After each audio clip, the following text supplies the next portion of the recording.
Well, welcome everyone. This is one of the 2022 convention workshops. I'm Jillian. I will be your moderator. I don't think it's going to be too unwieldy because there's a small group, but if I can do anything to help or I'm here to do that. And if you could just stay muted, especially during Mark's presentation, that would be great. And our presenter this evening is Mark, and he is going to be talking about congregational team trust building, which sounds like a very interesting topic. So take it away, Mark. Thanks, Jillian. Well, good evening, everyone. My name is Mark Waight. I attend the Christ Church Cathedral. I've been going there, gosh, I don't know, maybe 4 or 5 years. Not exactly sure. I'm also undergoing getting ready for the process for ordination as a deacon in the Diocese of Missouri.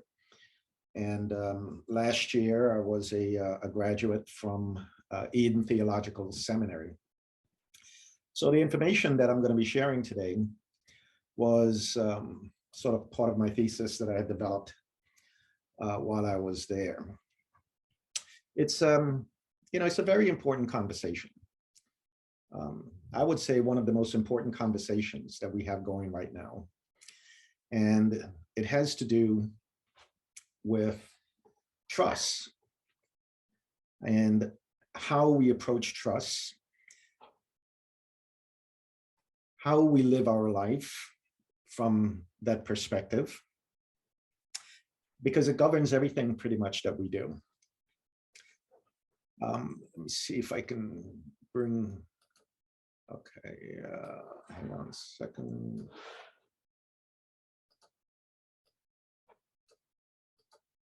Okay. So let me go ahead and bring up and let's see, share the presentation.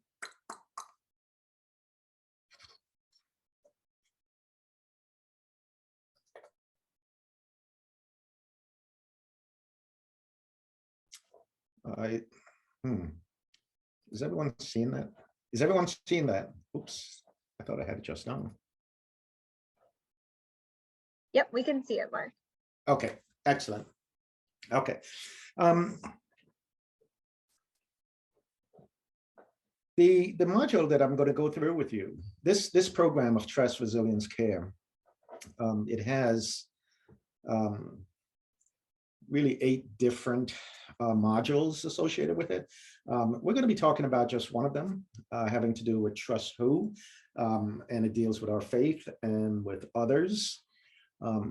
Since we only have an hour, it's really a 10-hour course. So we have an hour today, and this is the section that we're going to be going through. So now trust is a word. It actually stands for 3 things.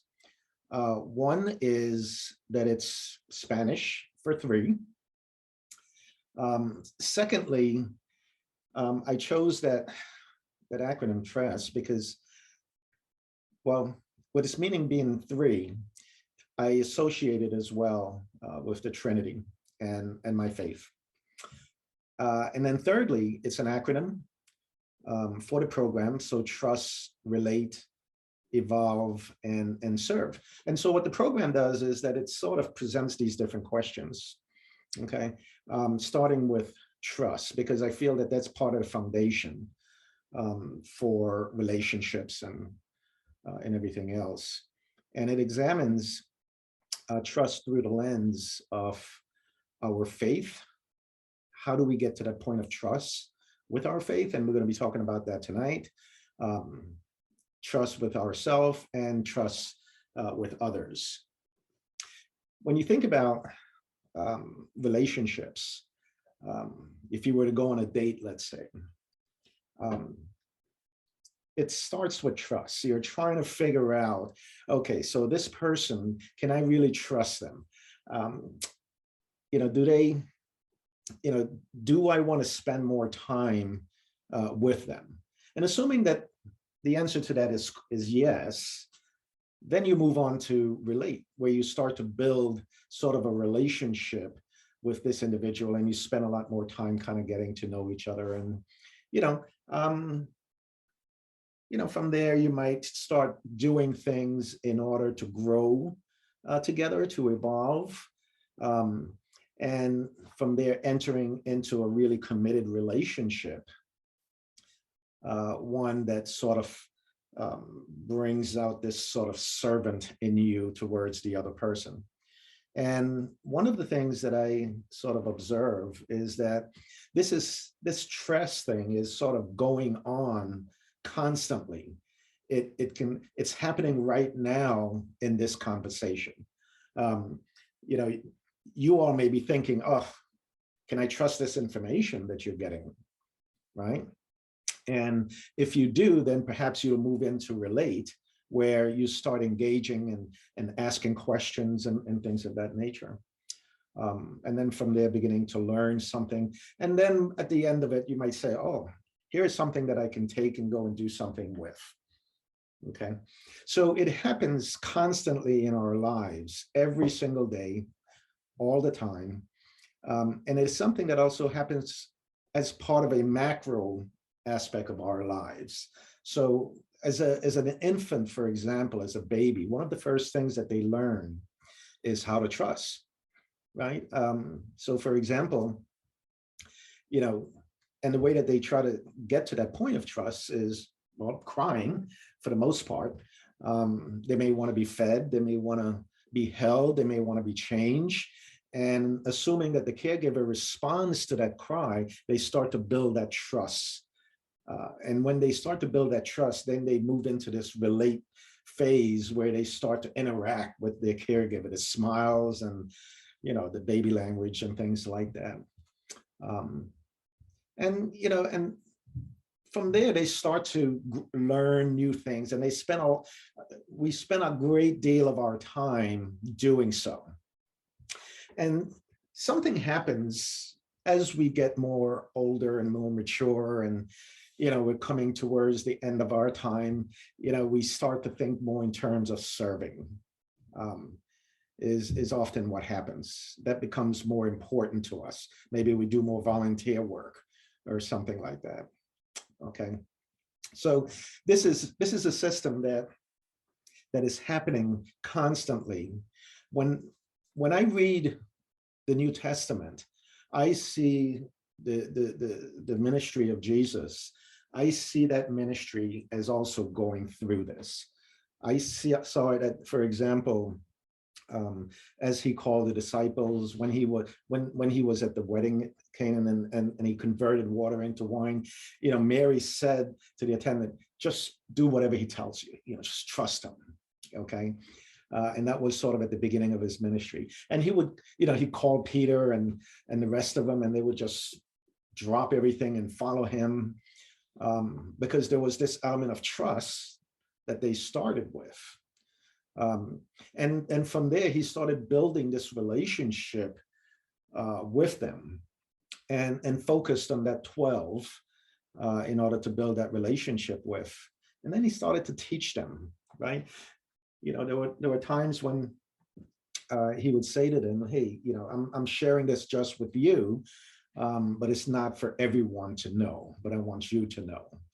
Okay. And then, the night before, Jesus was crucified, he shared that he came to serve and not to be served.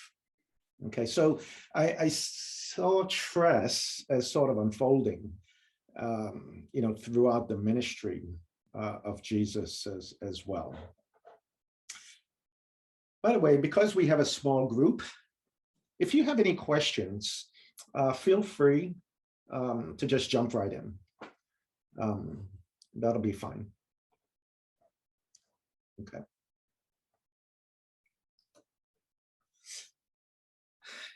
Pete Buttigieg, he wrote a book, I guess it was about maybe 4 years ago, maybe 4 or 5, a little bit more than that, actually. And it's called Trust America's Best Chance.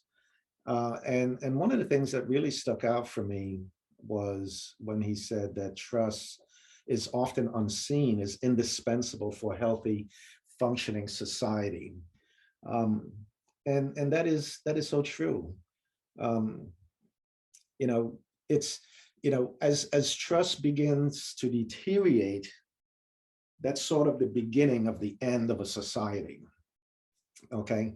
And, we're dealing with a lot of trust issues here in America, and we'll talk a little bit more about that here in a second.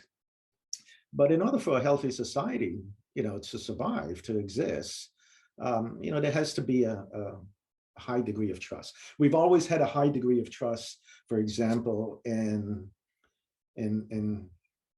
our election process, right?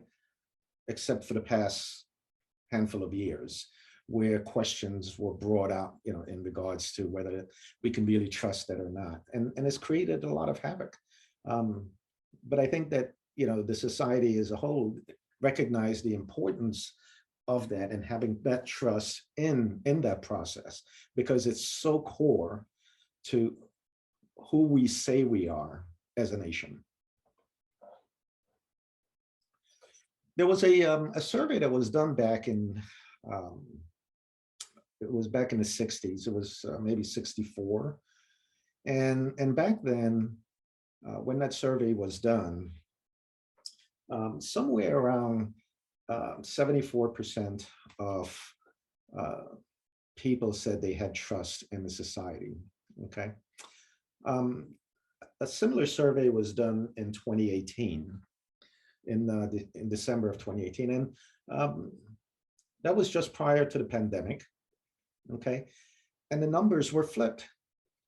Only 21% of people now were saying that they had trust in society. 79% of them said that there was far too little. There wasn't enough trust that was there. People were not, having trust in each other. And as I said, I mean, that's really a big problem. Okay, and so we've gone from in the mid 70s, 70 percentile back in the 60s of people having trust in a society, down to about 20-21%. And as I said, that's before the pandemic, right? So if they were to do that right now, it would probably be even less than the 21% that they got. And so it's when you think about it, it's something that if we're going to solve any of the other challenges that we face in our society, whether it's racism, sexism, ageism, ableism, any of the isms, if we're going to solve any of them, we have to deal with the challenges of trust, because that's the foundation of it. Without that, we will not be able to solve those things. Okay. And interestingly enough, and I haven't done enough research yet on this, but I do want to, because I think that there is, my theory is that there is a correlation there between the disintegration, the deterioration of trust, and the amount of people who have been paying attention to their spiritual faith. The amount of people who go to church. Because when you think about it, where do you learn to trust? Where do you learn that? The two primary places is in your home, with your family, right, within your community, and also church. We all walk into the nave each Sunday, and we let our guards down. We let our guards down because we feel that God is present with us. And so we put forth our best self, let's say. Okay. And so we learn to trust, and we find that, we like that. We like being in an environment where we can trust everyone. And so we exercise that even more. Okay. So my theory is that, the decline in attendance at church seemed to be happening at the same time that the deterioration of trust was happening, starting with the early 60s and leading up to this time.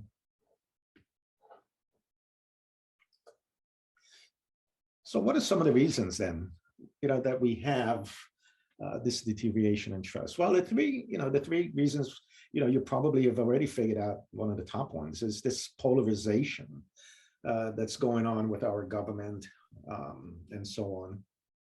But can you go back to that previous slide for a minute? Yep. So if I'm reading this correctly, 79% of the people that responded said that Americans have far too little confidence in each other. Is that what that's saying? Yep. But yet only 25% of them believe that that's a problem. Yep. I don't think that they have not. Yeah.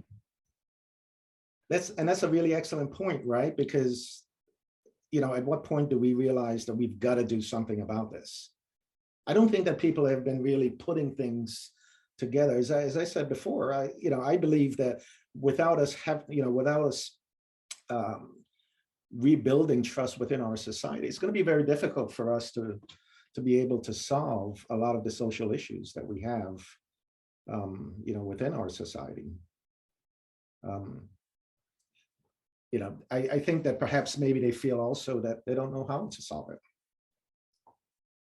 That maybe it's for someone else to solve, not for them. So when you look at, some of the reasons behind it,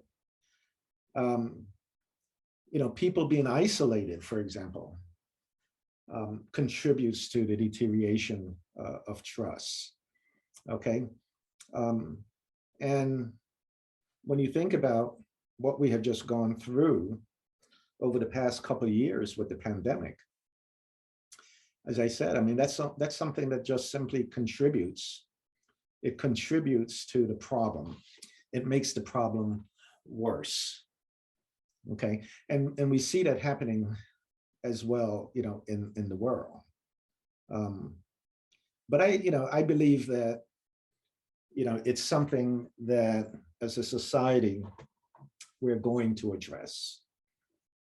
I believe that, and I say that because, the last week, for example, with the elections, the people who were denying that the elections were true, a lot of those people got rejected. The society rejected them because they realized that this is part of the foundation of our society. And only time will tell, but it's something that has to be addressed.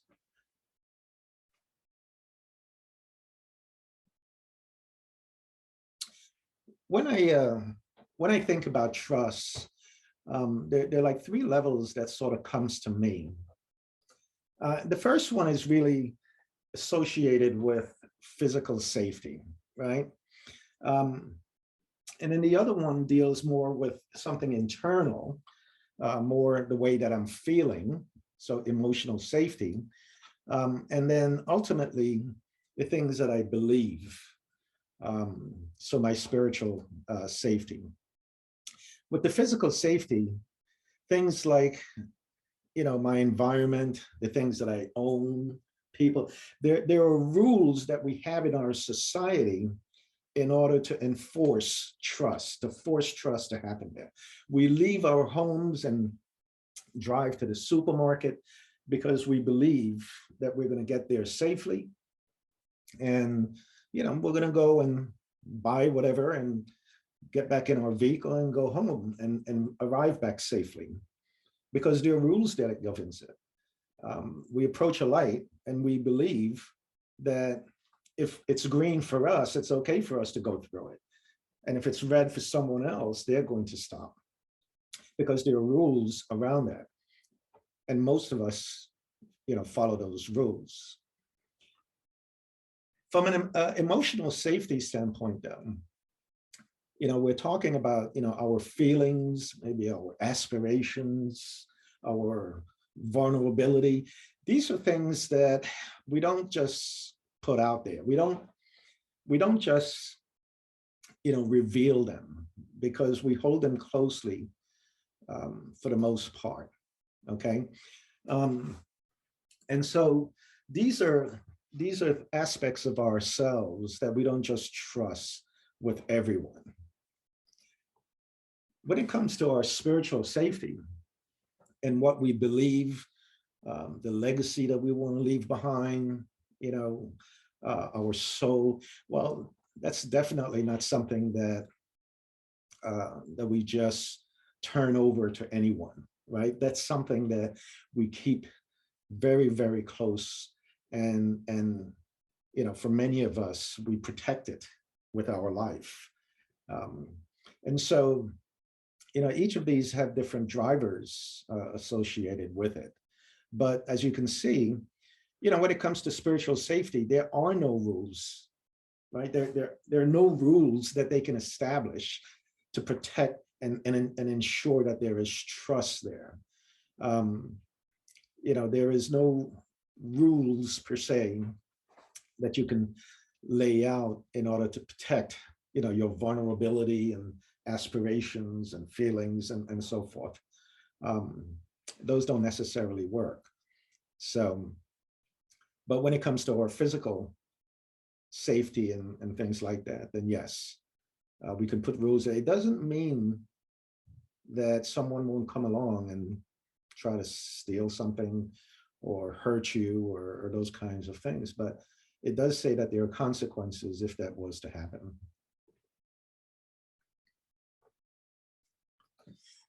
So let's talk a little bit about how we get to trust when it comes to others. Interestingly, the Pew Research Center also did another survey, and what they found was that there's really kind of two ways that people get to trust. One of those ways is you have to earn their trust, right? So that's the way you start off. You just meet someone, and that person has to actually earn your trust before you're willing to give it to them. The other way is where people start off with trust, okay? And then it's up to the individual to actually lose it, right? For them to do something in order for you to take away the trust from them. So those are basically the two ways. And if you look at the numbers, I mean, it's almost half and half. And it's not that, there's one way that's right and one way that's wrong. It's just, that's kind of the way we are as people. Sometimes we're willing to start from a place of trust. And then there are other times where we just want to wait and see how the person is going to earn that trust. So the question is, how do you get to trust with others and why? Now, normally we would break out and we would have groups here, but, because we're a small group, I think that we can have that conversation. Yeah. So the question is, do you not trust others until you get to know them better? Or do you trust them right away until you have a reason to doubt them? Okay. I personally, I tend to start off with trust, and and then I go from there. I don't think that that's the way that I've always been. I think that earlier in my life, I felt that people had to earn my trust. But somehow, as I matured, the question of, well, why not? What is it that I have to lose? And then I realized that a lot of things that used to be important to me are not that important anymore. Things that I owned, not that important anymore. And so I see them as simply obstacles to getting to that point of trust. So, that's kind of the way that I have sort of grown, is I've gone from one to the other. And there's still cases where, something brings up a red flag for me right off the bat. If I'm walking down the street in the middle of the night and there's a guy walking towards me with a hood on and his hands in his pocket, I don't think that I'm going to be starting off with trust. Okay. So what about you? I mean, where do you find yourself starting from? Well, I think you categorize people. I mean, most police officers you trust, or a fireman or a paramedic, whatever, clergy. But salesman comes up and tries to sell you something, you're going to be skeptical, probably not trust that person. I mean, it kind of depends on who you're talking about, whether where you start with a feeling of trust or not. I don't think you can lump it all into one category. Betty? If I'm gonna think about walking into a room of people, I guess I put them on a fulcrum because I don't trust them, but I don't distrust them. And so I guess the jury would be out until I got to know them or listen to them, or before I would put them on one side of the fulcrum or the other. Other than what Finn says, I can understand that with, by level of authority, uniform, training, trust, but just not knowing people and just coming into a room, the judgment's out until I hear them speak, or I hear what they say, or I see how kind they are. So yeah. I recently went with my daughter to buy a car, and it's a used car, but somewhat new. And the price, of course, as you probably know, of cars, they're asking premium prices for that. And I guess I approached that with the assumption that if you're going to charge me so much for a vehicle, if you're going to charge me premium for this vehicle, then this vehicle should be in really good working condition. And that was just an assumption that I went in with, because I went in there trusting this salesperson. And a week later, the vehicle broke down. It cost us a few $100s. The following week, it broke down again, another few $100s. So sometimes, starting from a point of trust, you can get burned. And but at the same time, and she became very upset, of course. And I think that the third time that something happened to the vehicle, we kind of just laughed about it. Because it was kind of like, Murphy's Law happening. So that was kind of interesting. What about the group there? Let's see. It says Angela, but I think there are more than just Angela there. Anyone there want to share? You guys are on mute. Those are the folks from St. Thomas Deaf Church. So if there's anybody there who can interpret for them, we could see if they'd be willing to share.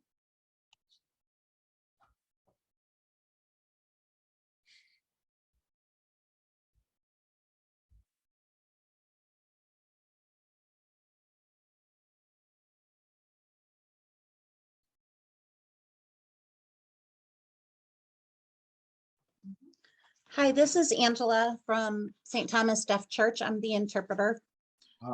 Okay. Hi, Angela. Hi, Mark.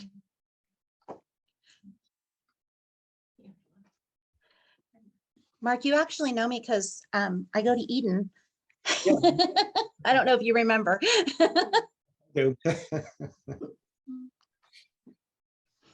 So do you have any questions? No, they're saying no. Do you have questions? No, they're saying no, no questions.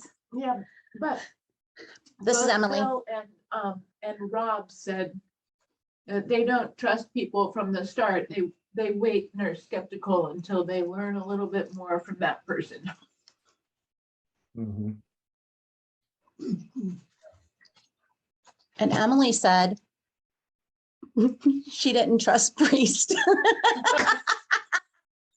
Not until I know them.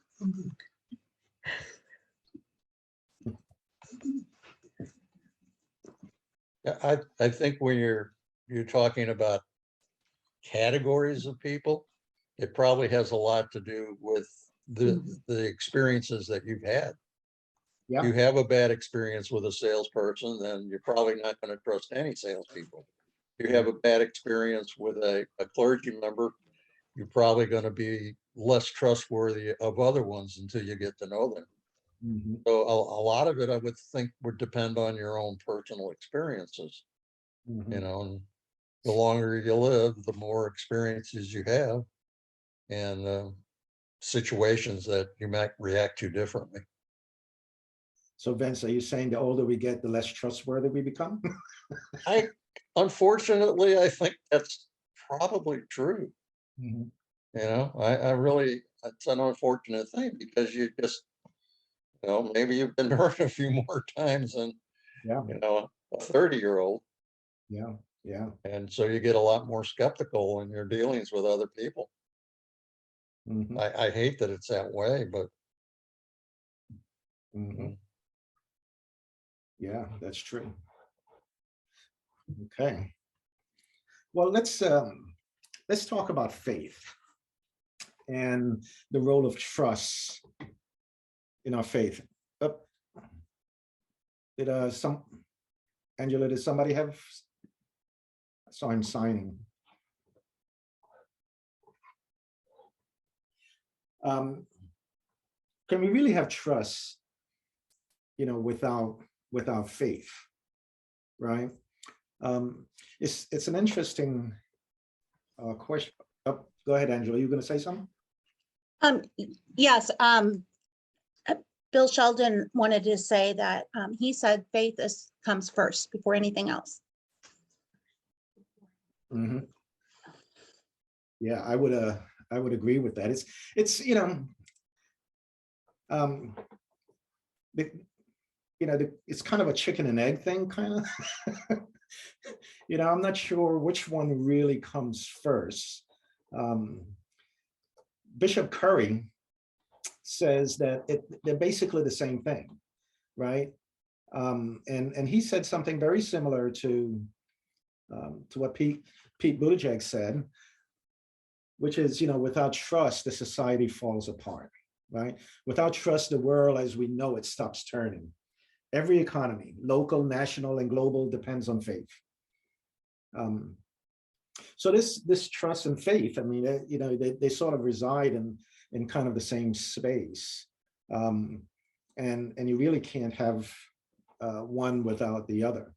So the question becomes then, can you trust God? And there are a couple of ways that you can look at it. One is, can you trust God that God is going to show up when you're in times of adversity? Or do you trust God in a way that whatever adversity you're going through, you believe that God is there with you? And even though you don't really see any evidence of that, right? We don't know, sometimes you can feel it, yeah. But that's the question, where do we get to that point of trust when it comes to our faith, when it comes to God? Do we start there? Do we start with trust?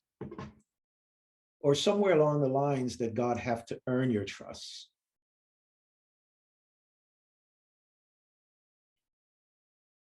And what is, the earliest time for me in trusting God was when I was about 7 years old. And my maternal grandfather had passed away. And this is in Belize, where I was born. And I went to the wake where the showing was. That was the first time in my life that I had seen a corpse. And I had gone up to the coffin and looked at him to say goodbye. And I think it started the next night. I started having nightmares.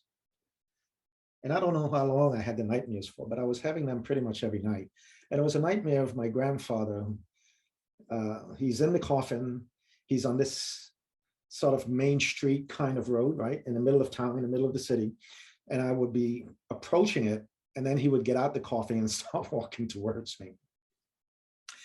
And it used to scare the heck out of me. And then one night I prayed. I prayed to God that the nightmares would stop. And they immediately stopped. They stopped that night. And I've never had them since.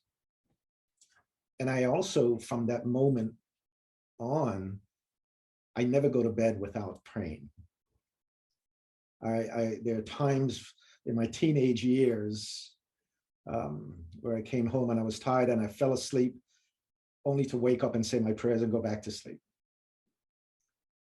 It became something that was part of my ritual. That experience really reinforced my faith and my trust in God. Now, did I have trust before that happened? Is that what led me to pray that God was, that God was going to help me? I don't know. But it's something that has shaped my life, the rest of my life, because as I got older and I started sensing the calling, which was about maybe 20 years ago, that has been, a tremendous experience of trusting God and trusting that this call that I sense is coming from God. And it's the direction that I should be going in. And I think that everyone that's called to the clergy probably goes through that experience, I would imagine. But it's a question that I would, suggest to you that, maybe you give that some thought. Because I think that it's a question that is so central to our being. And as I talk with people, and lots of young people, indirectly, what I see is them struggling with that. How do they get to that point of trust with God?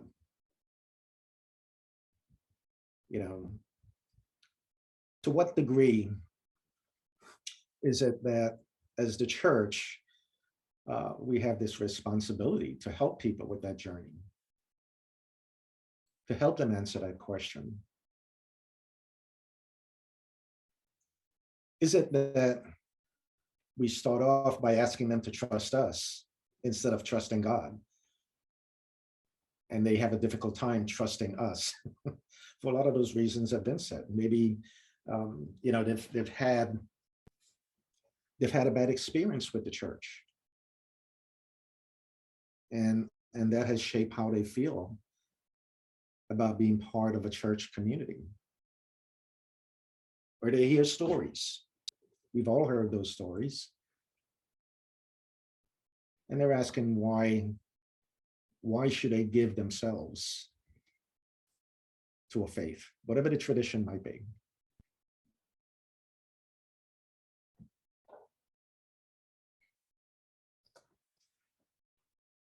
So question,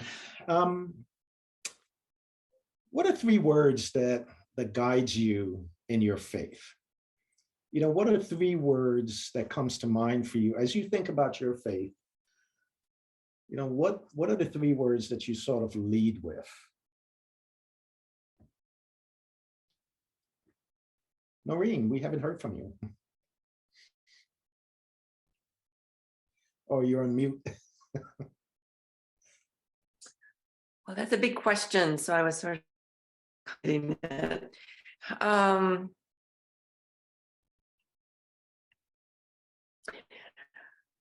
Well, ironically, it's kind of like trust comes in for that. Mhm.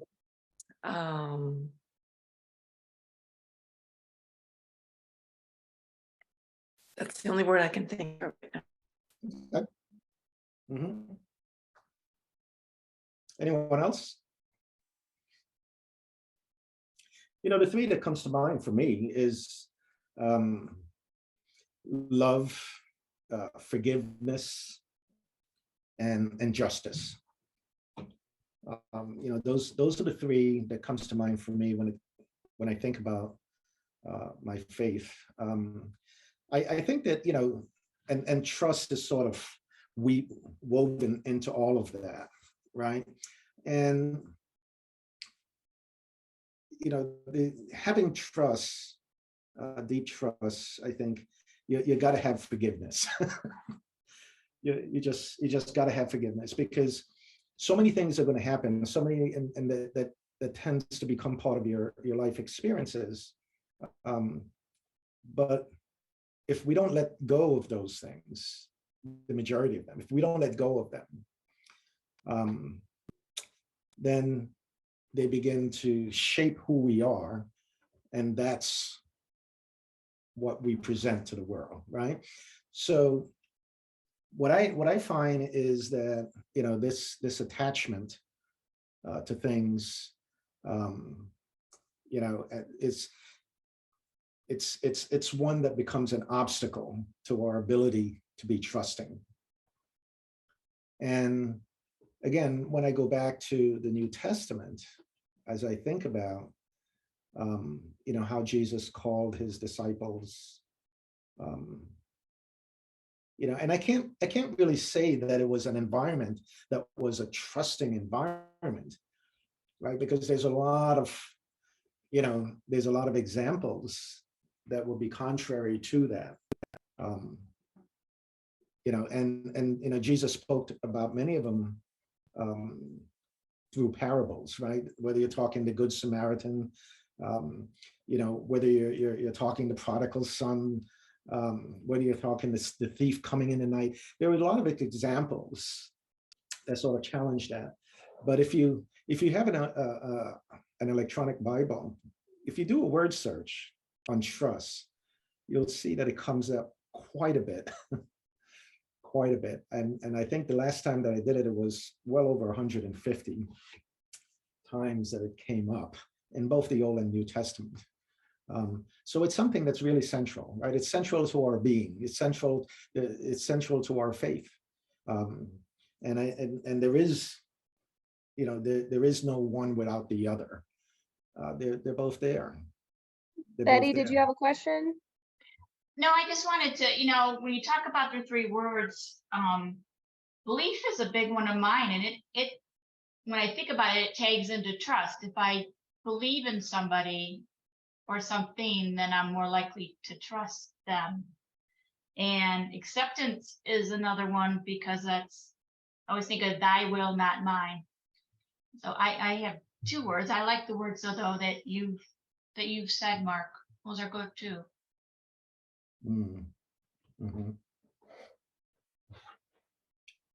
Anyone else?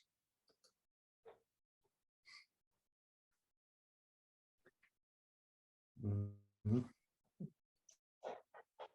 Noreen? Okay. Well, I'm just thinking that trusting in God is one thing, and trusting in our fellow human beings is another. So I just think they're very different experiences for me. That you've named some of the reasons why it's harder to trust our people we walk the planet with, but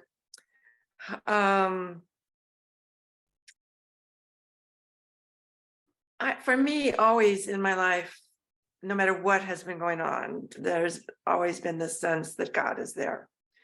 And even in church and interacting with people, I often get the feeling that they don't trust, or they're not believing in who I am based on, maybe we have some differences about things, but I do see it as like two separate things. But are they? Is that what we're called? Is that the way that we're called to treat them, as two separate things? Because Matthew 25 might say otherwise, right? And it's not easy. It's certainly not easy. It's the most difficult thing that we face, I think, during our lifetime, is, how do we approach relationships right off the bat, by being more trusting. And I think that you kind of have to ask yourself, well, what is it that I'm afraid of? What is it that I'm afraid of losing? Is it my life? Is it my possessions? Is it my reputation? My feelings? What is it really that's at stake here? And that's, it's different, right? It's different in different situations and different for different people and so on. But I think that, in order to build trust, it's a question that each of us need to answer for ourselves. What are my obstacles? Is it that I don't, I have challenges in holding on to things, that I'm not as forgiving as I can be or should be? Is it that I'm attached to ideas? There's so many different things that serve as obstacles. And I think that, it's something that all of us should probably give some thought to, because at least, in my case, I find that it often becomes the source of suffering for me. It's tied to a lot of my suffering. Those things that are serving as obstacles to me getting to a point of trust. Even in my marriage, even in my relationship with my kids, even, in all of them. All right. So give that some thought. Give that some thought, because I think that, this journey that we are all on, this spiritual journey that we're all on, we kind of have to learn how to leave the baggage on the side of the road and to lighten the load as we continue the journey. Yeah. And so as we go on, and we didn't get to trusting yourself, because I think that's a really important part of it as well, is, how do we get to trust ourselves? And examining that and asking yourself that question. So, but we're coming up towards the end here. And I just want to maybe open it up to see if anyone has any further questions, comments, thoughts.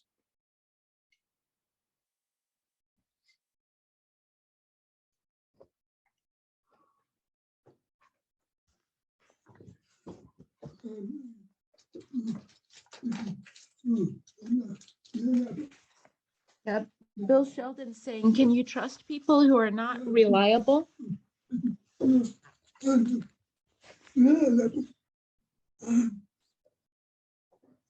can trust people who are honest and reliable and show love. But what if they don't?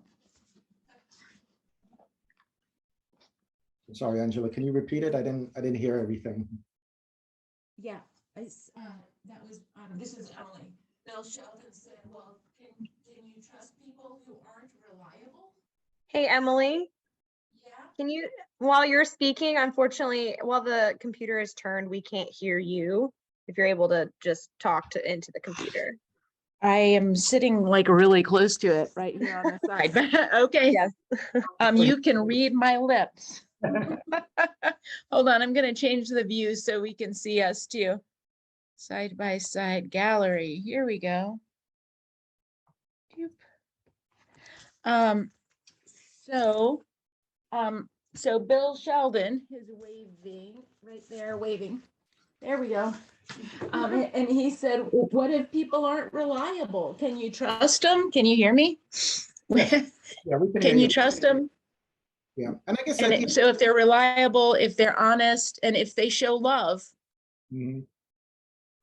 You know, I have I have a few friends that you know, when we make plans together at a certain time, there are different expectations that I have depending on which friend it is.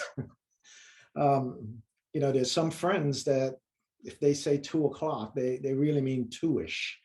And so I just kind of broaden the time frame to say in terms of, oh, it's somewhere between 2 and 3, right? And then there's some friends that they say 2 o'clock and they're right there, 2 o'clock.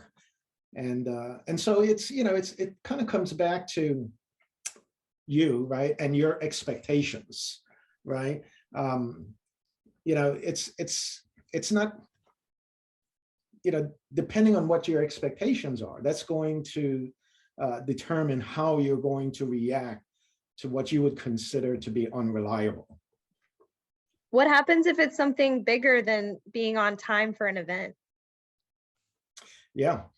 And I think that depends on what it is. And that's where the forgiveness comes in, right? You know, the people that are closest to us, we tend to forgive over and over for the most part. You know, because we care for them. We want to maintain that relationship, you know, and so we try to forgive as much as we can. So I think that, you know, forgiveness is an important part of that whole equation. Now, with that said, it's not something that you're putting yourself in a position, right, for them to do whatever it was to you over and over again. That's not what we're talking about here. You know, and sometimes, you know, you may need to trust someone from a distance.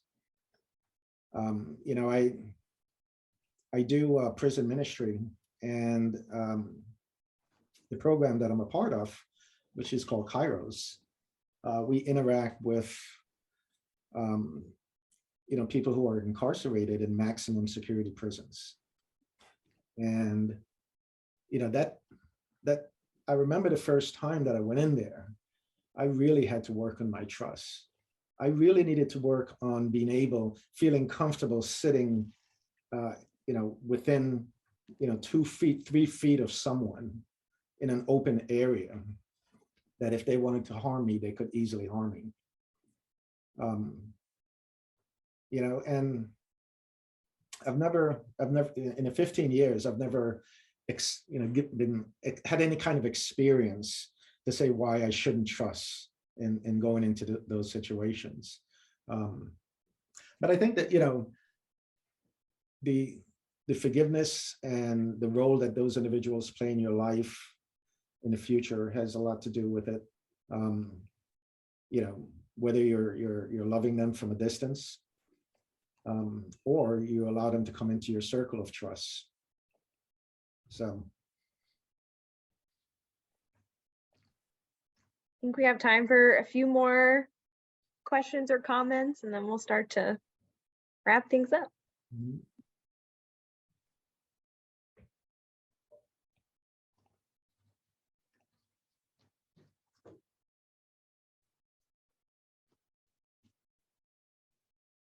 Okay.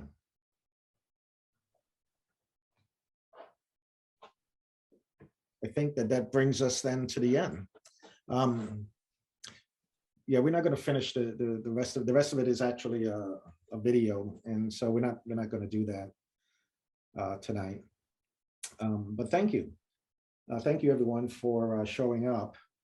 Some really great questions, and hopefully I've left you with some questions as well to give some thought to, because that's more what this is really about.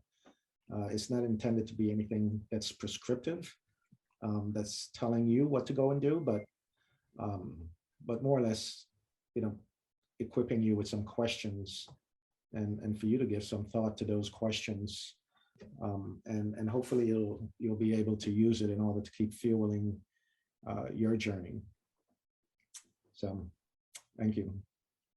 Awesome. Thank you so much, Mark. That was a great presentation, and really appreciate everybody being with us tonight. I'm going to just drop a few convention reminders your way. So this presentation was being recorded, as were the other 3 workshops that were happening tonight. So those will be available in like a day or 2 on the website. So please be sure to check those out. If you are a delegate, convention starts tomorrow with registration at noon at the Doubletree in Chesterfield. So looking forward to being with you there. It's going to be a great time.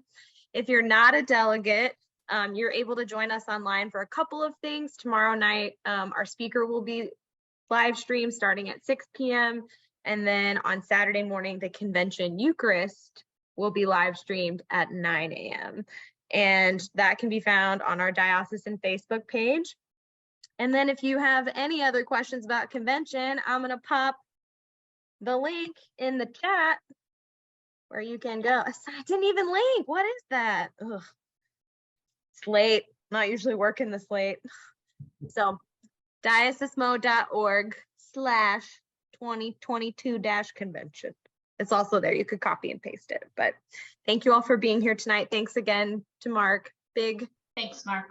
Big round of applause. And yes, thank you all so much, and happy convention. Thank you. Good night. Have a Good good night, night. everyone.